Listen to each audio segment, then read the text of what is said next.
during the last fight, you guys, I believe it was the first time you guys sold standing room tickets only. Are you guys doing that for this fight as well? Well, we've always done that. Oh, you've always done that? Always. In fact, we never turn a fan away. We always get them in.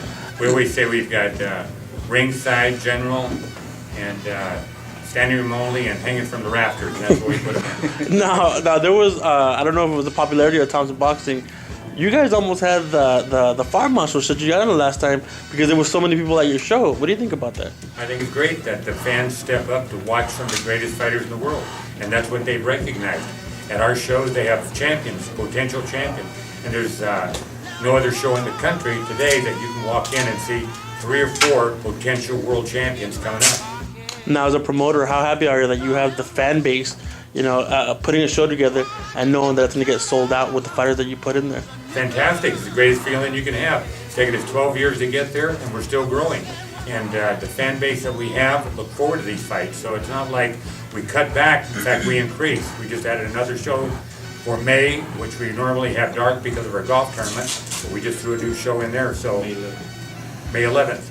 So we'll have another great show. So how does it feel? It feels fantastic. Not only do we have a lot of the people from the fan base, but we have other promoters, other trainers, other fighters. Everybody is interested in boxing comes to our shows because they get a chance to see some of the best. It's been a while since you've been in the ring.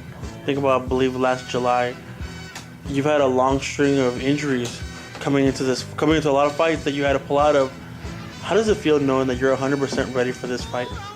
Actually, it feels real good. I mean, I've suffered a lot of injuries, but I've always been in the gym. I didn't leave the gym, so I mean, everyone says you might be a little rusty.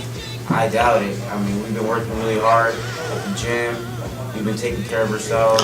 Our conditioning is great. Sparring sessions, I feel good. My strength is there, my speed's there. So that's not an issue. I'm ready to fight and excited to get back in the ring.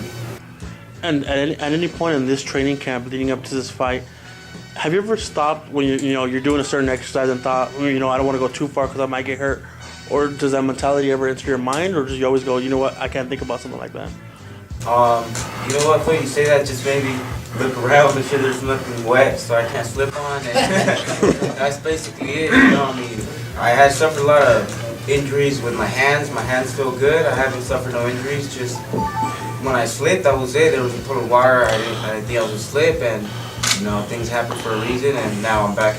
I'm going to be back to 6, so I'm just, like I said, I'm just excited to get back in the ring and hear all the fans cheering my name. You said that you were going to go for the knockout. You're not a big knockout puncher. Does that mean that you're really going to go balls forward into this fight? Yeah, I mean, I got something to prove. We've been working really hard. I feel real strong, so, I mean, the right thing to do is knock this guy out. Feeling as strong as I am, so that's going to happen in 6. Back to your bulking up during training camp. Do you ever worry that that's not really your game? Your game is more built around your flash and your speed? The way I see it is, as long as I continue to work on my speed will always be there. But now it's just working with the speed and putting the power behind it. So me being, being a little bit more bulkier, which is allowing me to sit on my punches more, they'll have more of an effect. And with the guy I'm going to fight, I'm going to have to definitely use it. I have to use my size and use that against the guy that I'm fighting. Now, some things Hendry's even said that sometimes you go into a fight and you follow the game plan and you come out with the win beautifully. And sometimes you kind of stray a little from the game plan and you make the fight tougher than you should be. Why is that? Well, going in there, you have a game plan, but a game plan is almost predicting what you're going to do what the other fighter's going to do in the ring.